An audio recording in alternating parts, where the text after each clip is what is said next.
Italy से, चीन से जब पहले अमीरों को जहाज से लाया गया, फ्री में लाया गया था, आपने मजदूरों से पैसा लिया। बिहार का विकास हुआ है कि विनाश हुआ है? नीतीश कुमार जी हैं जिनको पलटू राम कहा जा सकता है। बिहार की सरकार और उसके मुख्यमंत्री नीतीश कुमार जितने संवेदनहीन नेता इस देश में बहुत ही कम देखने को मिलेंगे।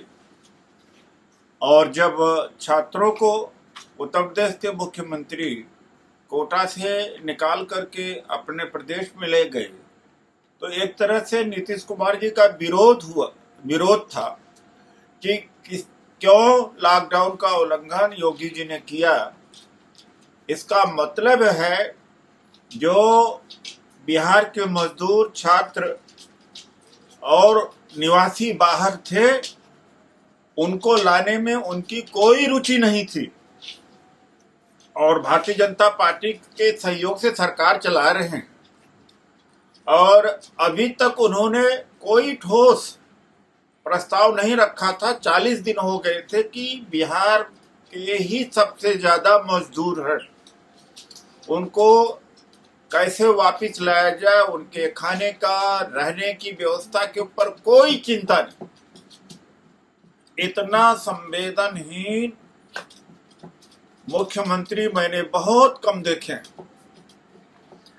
और ज्यादातर तो बिहार के ही लोग हैं, लगभग 35 से 40 लाख मजदूर, गरीब, जो धंधा करने के लिए, मजदूरी करने के लिए बिहार से बाहर आए हुए हैं।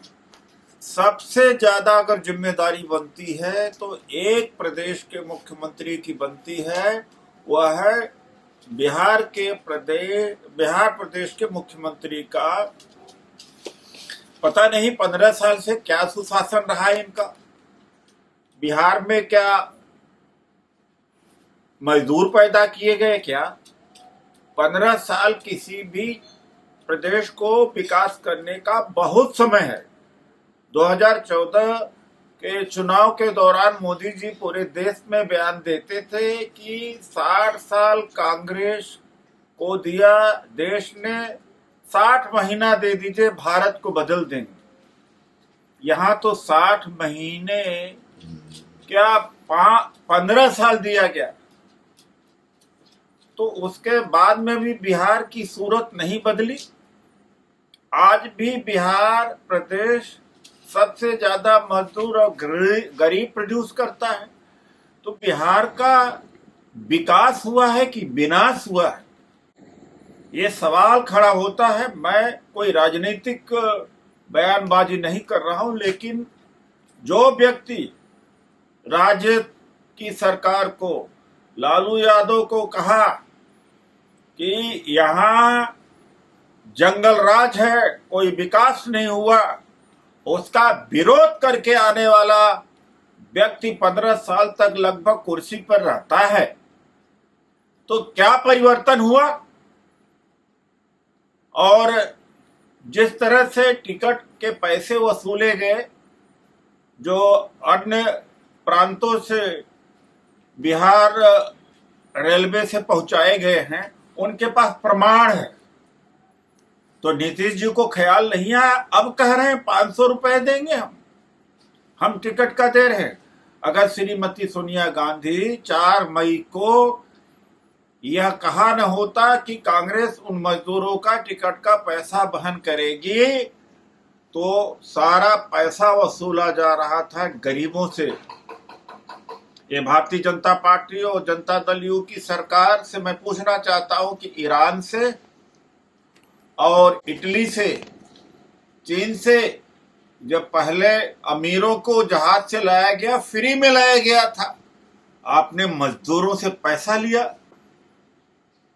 सूरत से जो श्रमिक रेल चली है, वो लोगों से पूरा पैसा लिया गया। और 2 मई का जो सर्कुलर है रेलवे का, साफ सर्कुलर कहता है कि राज्य सरकार पैसा लेकर के मजदूरों से तब रेलवे का टिकट दें, जो रेलवे का टिकट प्रिंट होना था। तब नीतीश जी नहीं जागे थे कि ज्यादातर तो मजदूर बिहार के ही हैं, उनकी किडनी बेच करके पैसा ले लो, उनका खून बेच करके पैसा ले लो। वैसे ही जिस तरह से लॉकडाउन घोषित किया गया इस देश में, इतना बड़ा क्रूर फैसला आज तक मैंने नहीं देखा होगा। अरे इस देश के लिए, इस देश की जो परिस्थिति है, यहां तो 10 दिन पहले तारीख की घोषणा करनी चाहिए था। लॉकडाउन के पहले पंजाब से कोई पहुंचता, बिहार बंगाल पहुंचता, तेलंगाना से आंध्र प्रदेश से पहुंचता, केरल से पहुंचता, अपने इंतजाम पर लोग पहुंच गए होते। तब तो ट्रंप के स्वागत में लगे हुए थे, मध्य प्रदेश की सरकार बनाने में लगे हुए थे। 12 फरवरी को ही राहुल गांधी जी ने एक तरह से चेतावनी दे दिया था, और कोरोना का मरीज यहां 30 जनवरी को पाया गया था। तो फैसला तो पहले से ले सकते थे, क्यों नहीं फैसला लिया पहले से? 12 बजे रात आप घोषित करते लॉकडाउन।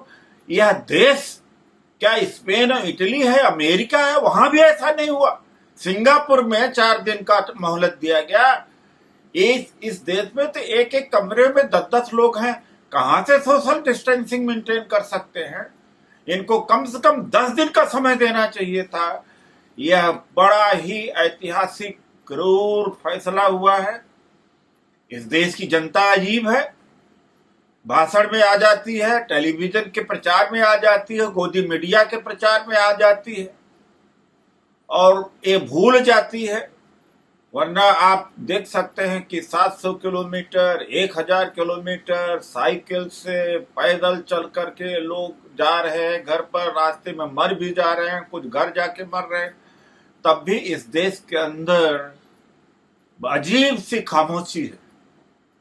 और 40 दिन लॉकडाउन के इस तरह से गुजर गए, विपक्ष भी क्या कर रहा था? और इस देश की जो मानवीय संवेदना वाले हैं, सिविल सोसाइटी क्या कर रही थी? सुबह लोग लाइन में लगते थे, दोपहर में खाना मिलता था, दोपहर में लाइन लगते थे तो शाम को मिलता था, बहुतों को खाना नहीं मिलता था। कम से कम 2-4 दर्जन जगह पर तो मैंने मदद किया है, मेरे परिसंघ के लोगों ने मदद किया है, टेलीफोन के माध्यम से पैसा भेज करके खाने का इंतजाम किया गया है।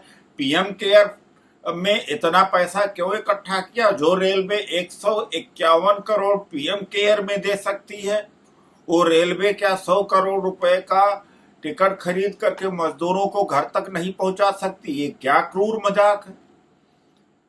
किस खुशी में रेल जहाज से पुष्प वर्षा हो रही थी कि मजदूर मर रहे हैं, भूखे हैं, तबाही पर है, इस बात की खुशी थी? या कोरोना समाप्ति की ओर है, इस बात की खुशी थी? अरे उन डॉक्टरों को, उन नर्सों को, जो सफाई कर्मचारियों को जो लगे हुए कोरोना के युद्ध से, कोरोना से युद्ध कर रहे हैं, उनको सुविधा दे दो, पीपी की किट दे दो, मास्क दो, गोगल दो, बजाय कि आप फूल की बारिश इवेंट मैनेजमेंट किया जा रहा है। तो यह विचित्र देश है। मैं यही कह सकता हूं कि विचित्र देश है। इतना पैसा है और फजूल खर्ची हो रही है। 8000 करोड़ की फ्लाइट खरीदी जा रही है मोदी जी के लिए, राष्ट्रपति जी के लिए। 20,000 करोड़ का सेंट्रल विस्टा बन रहा है। ये कितने सारे फजूल खर्च है। मजदूरों को टिकट के लिए पैसा नहीं है। 2 तारीख के रेलवे के सर्कुलर को भूलना नहीं चाहिए कभी। अब झूठ बोलने लगे हैं कि 85% तो केंद्र वहन करेगा टिकट का भार और 15% करेगा वो राज्य। ये सब बात की बात है। जब 4 मई को सुबह श्रीमती सोनिया गांधी का बयान आया, तब सारा इन्होंने आनन फानन में ऐसा किया। अब तो सारा विपक्ष जग गया है, विपक्ष भी सो रहा था। ये विपक्ष के लोग क्या कर रहे थे? तो ये हालत है। बिहार के बारे में बड़े दयनीय हालत है। ये वहां पर सुशासन के नाम पर बड़ा ही ठगी करी गई है। बिहार के लोगों के प्रति बड़ी संवेदना है। अब जो नीतीश कुमार जी हैं, जिनको पलटू राम कहा जा सकता है, अब ये पलटे न, और जो बिहार के 40 लाख गरीब मजदूर हैं उनको लाएं, और 500 रुपया बाद में देंगे। अभी तो पैसा ही नहीं है उनके पास। अब कहा उन्होंने, पहले कहा था कि हम कुछ नहीं करेंगे, खुद साफ साफ कहा था। तो बड़े अफसोस की बात है। यह देश, मुझे नहीं लगता कि इस देश का कभी विकास हो पाएगा, क्योंकि कोरोना के टाइम में भी मैंने नहीं देखा कि लोगों की मानसिकता में बदलाव हुआ।